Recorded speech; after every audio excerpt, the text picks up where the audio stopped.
zachitika ku Blantyre achinyamata akumeneko ku Blantyre yako akulira lero achina Alani aja ankajambula maucheni maaudio kumanena kuti iwe Boni Kalindo tikupha usalimbane ndi abambo wanga, ine abambo wanga ndi achakwera uku watukwana abambo wanga iwe Boni Kalindo che Alani tu amene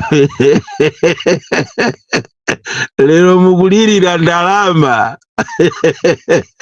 andale ndi amelewo amakufuna nino achinyamata mukamagwira ntchito yawo yowaphera anthu, amakufuna nino achinyamata mukamatumikira kumakhapa anthu.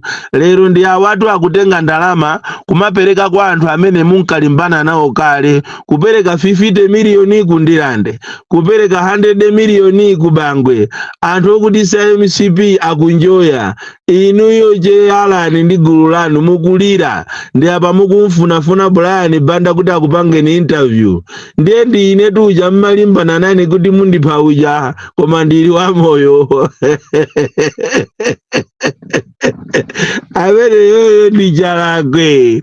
Muzikhala anzeru achinyamata, muzikhala anzeru monga mmene alili na Madingo. Na Madingo to atafika kusanjika kuja atalankhulako zimene zija. He is a man of integrity. Nyamata wanzeru. Itafika nthawi yolandira ma 200,000 na Madingo ananyamuka kumapita kwawo sanalandire nawo envelope. Zukulu wanga ekhayo amene ali ndi integrity. Vuto la chinyamata ambiri timasusuka kususukira andale kumayimbira mmanja cover the bossy.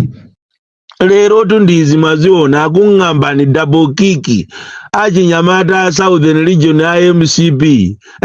Mulimbu kutuwa milomo ikuiona ngati yagona panchere kuti isaole. Itauma ilimbu mang'alu soka ilose uzipanga za chinyamata zakozo na uja chamba mavuto okaoka.